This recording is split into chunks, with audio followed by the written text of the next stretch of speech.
ഈശ്വരൻ സർവ്വവ്യാപിയാണെങ്കിലും ഭഗവാന്റെ ചൈതന്യം അതിന്റെ മൂർത്തിമത ഭാവത്തിൽ വിളങ്ങുന്ന ഇടമാണ് ആരാധനാലയങ്ങൾ. വളരെയധികം പോസിറ്റീവ് എനർജി നിറഞ്ഞു നിൽക്കുന്ന ക്ഷേത്രങ്ങളിൽ പ്രവേശിക്കുമ്പോൾ ചില ചിട്ടകൾ പാലിക്കേണ്ടതായിട്ടുണ്ട്. ചുറ്റമ്പലത്തിനു പുറത്തൂടെ വലം വച്ച ശേഷം ക്ഷേത്രത്തിനകത്തേക്കു കയറി ഭഗവാന്റെ വാഹനത്തെ വണങ്ങിയ ശേഷം ഭഗവാനെ തൊഴുക. ഭഗവാനെ കാണാനുള്ള അനുമതി തേടുക എന്ന സങ്കല്പത്തിലാണ് ഭഗവാന്റെ വാഹനത്തെ വന്ദിക്കുന്നത്. തുടർന്ന് അതാത് ദേവന്റെ നാമം ഭക്തിയോടെ ജപിച്ചു ശ്രീകോവിലിനു ചുറ്റുമുള്ള പ്രദക്ഷിണം ആരംഭിക്കാം. ഭക്തന്റെ വലതുവശത്തു ബലിക്കല്ല് വരത്തക്ക വിധം വേണം പ്രദക്ഷിണം വയ്ക്കാന്. ഗണപതി ഒഴികെയുള്ള ദേവീദേവന്മാർക്ക് ഒറ്റ പ്രദക്ഷിണം പാടില്ല.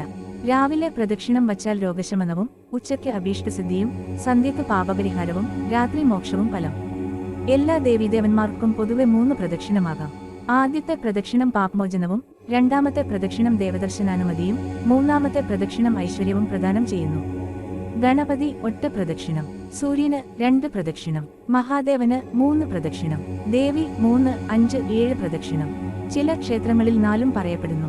മഹാവിഷ്ണു, ശ്രീരാമൻ, കൃഷ്ണൻ, ധന്വന്തരി 4 പ്രദക്ഷിണം, ഹനുമാന്, നാഗരാജാവ് 3 പ്രദക്ഷിണം, ശാസ്താവ് 5 പ്രദക്ഷിണം, സുബ്രഹ്മണ്യന് 6 പ്രദക്ഷിണം, അരയാല് 7 പ്രദക്ഷിണം. പ്രദക്ഷിണ ശേഷം കൊടിമരച്ചുവട്ടിൽ പുരുഷന്മാർ സാഷ്ടാംഗ നമസ്കാരവും സ്ത്രീകൾ പഞ്ചാംഗ നമസ്കാരവും ചെയ്യണം.